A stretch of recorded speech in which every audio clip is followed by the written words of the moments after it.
Yes. Finish with questions. Does anyone have any questions?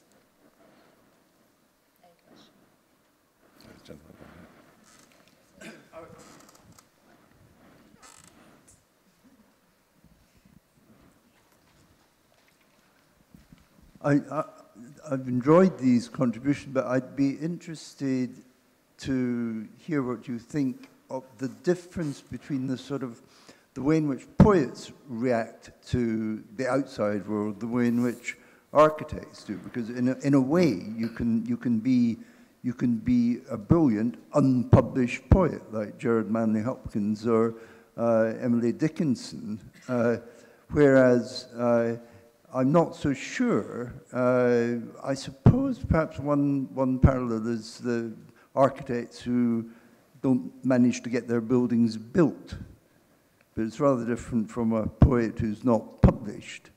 But I'm interested in the relationship between architects and poets and the outside world. Poets, on the whole, don't have clients unless they've got people who've commissioned the work, whereas almost invariably with architects, you are in a close relationship with the people that you're designing or building for.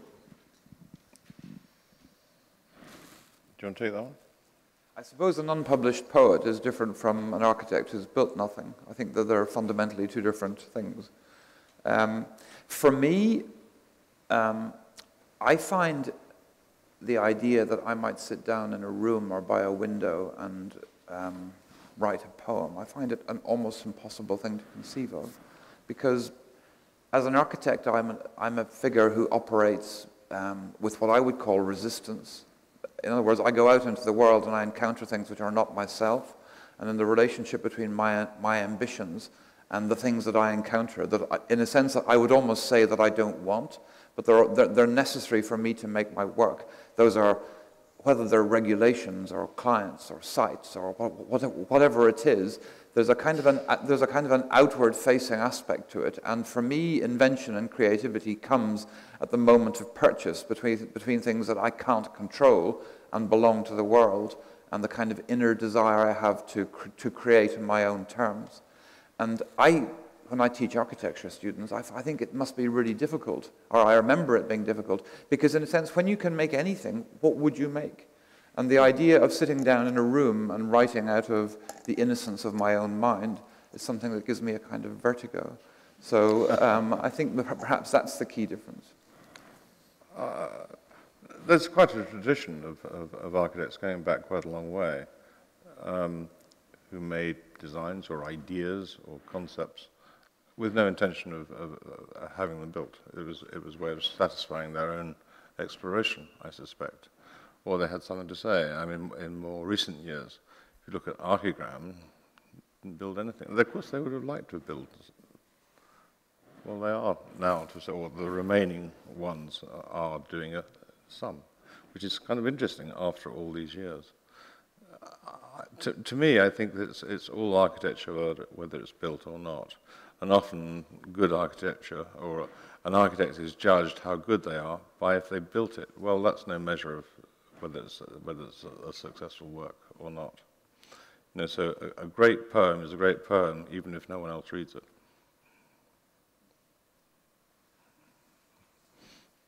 Like all my poetry, of course.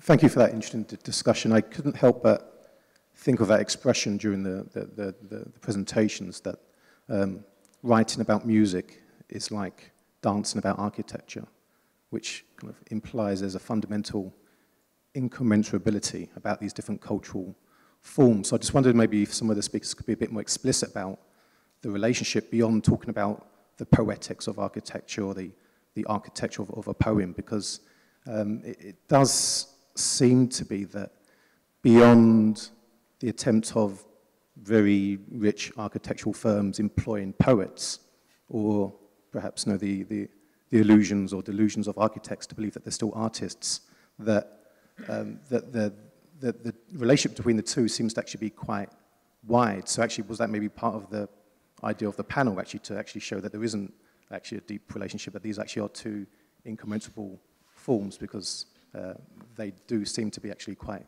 distinctive. I have something to say about that. There's one of the things which is it's hard to draw a one-on-one comparison between them at a disciplinary level, but you can, I think, at very specific points. And for instance, the idea of what it means very basically to be inside a structure, to feel the protection in architecture from the weather or the outside world. And there is something which Wordsworth says in his preface to the lyrical ballads that I'll come back to that, but that rhythm potentially holds the same containing function in poetry, that to hear a rhythm which is expressed predictably, repetitively, reassuringly, gives the mind a sense of containment which potentially allows whatever the language is saying to veer off in wilder directions. And there is a sense, and this is often, I think, what you were saying, I think Will was saying about architecture is often compared to music, because there is a sense that music is really immersive, and this is something that there is a beautiful passage in Proust's Swan's Way where a swan listening to a piece of music feels himself intoxicated, lost in the kind of swirl of reason. And there's a feeling that when you're listening to music, you stop thinking because you're completely contained in the experience, or submerged or immersed in the experience of listening to the music. And part of what listening to a poem about is having your mind contained by the experience of the rhythm. And also, I think Tarkovsky says something like, rhythm is the formative element of cinema. I would maybe offer that rhythm is the formative element of any architectural composition, including poetry. So, yeah, I would second what Kate says. There's an interesting architectural writer from the 19th century, Gottfried Semper, who I'm very interested in, and he talks about the origins of architecture, and he says that people intuit a deep harmony in the universe, and they want to enact that, and that the earliest forms of art are the ritual, rhythmic enactment of what they see as being a harmonious underlying order. And I love this idea that your mind placed within a rhythmic organization is free in a way to expand and to dream and to interpret in ways that it wouldn't be beyond that.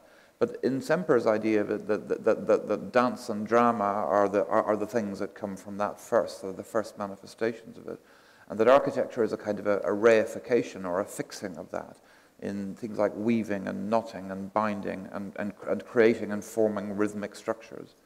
And I think that why would you want to map poetry onto architecture in any explicit way? If there are clearly two different manifestations of something which has got a common root, but they find very different forms. And I think that the conversation tonight shouldn't be to try and find sort of false equals between the two, but to understand them as kind of having a kind of a mutual relationship, but one which is two completely separate manifestations of this desire to make a rhythmic harmonic structure within which meaning can be released. Any other questions?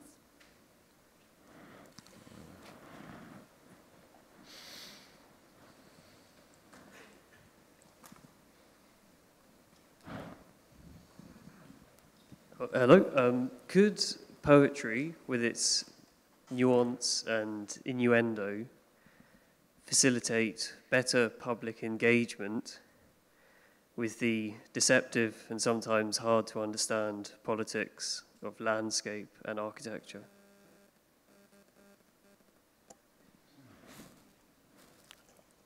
Not sure I understood the question. So poetry as a way to encourage public engagement with architecture, which is obviously something that doesn't happen very well.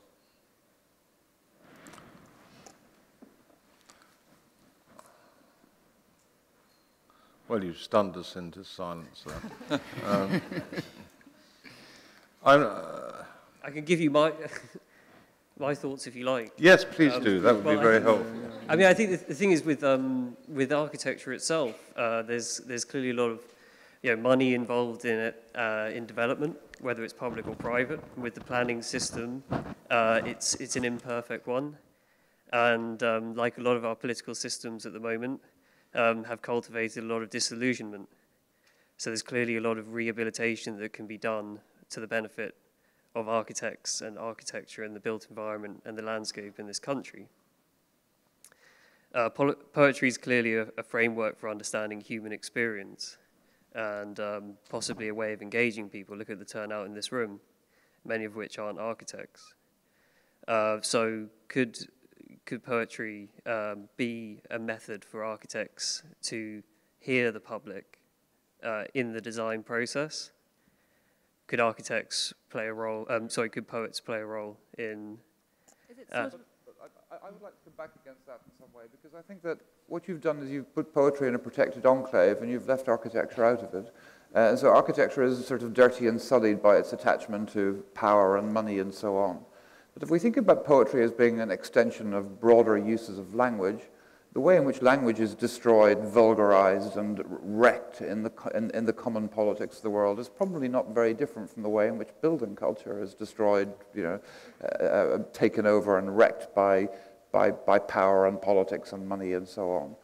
So I think that those people who can create work which is able to provide a resistance to that, whether it be through poetry or through good architecture, should be seen as being similar. So I think that what you've done is to sort of allow poetry a very protected preserve, and I think in doing that you actually diminish poetry in a way. I mean, poetry has to, at its best, not become a kind of a private realm where you can hone a form of perfection, but it should be engaging with the difficult and problematic issues in the world. It should still be a public art. And architecture is in a way obliged to be a public art, I think to its benefit, because it's a test of its worth when it has to engage with forms of public understanding and acceptance. So for you, I think to say that poetry has got a kind of a virtue that would allow it to ameliorate its sort of sullied sister architecture is probably the wrong way to think about it, but rather to think about the way in which you can virtuously engage with issues of public meaning, whether through language or through built form. I sort of think the opposite, that poetry has no responsibility to the public realm necessarily. I would suppose that I feel a bit of resistance to the idea of poetry being utilitarian in any form. Because I always think utilitarianism can get in the wrong hands and be used quite badly, Part of I what don't we know. suffer as poets is that we make no money. Yeah. And it's part of, there was something at the Poetry Parnassus Cultural Olympiad where one of the things they were saying is the freedom is that there is no financial transaction at any level. No. But isn't poetry a form of witness? Yes. Perhaps. And is witness not a public act? But I suppose you have Well, to witnessing talk is about also a private act, perhaps made public. If it is witnessing, I don't even know. Perhaps. Sometimes it is, not always. It's a witness to something. Okay. We have to finish.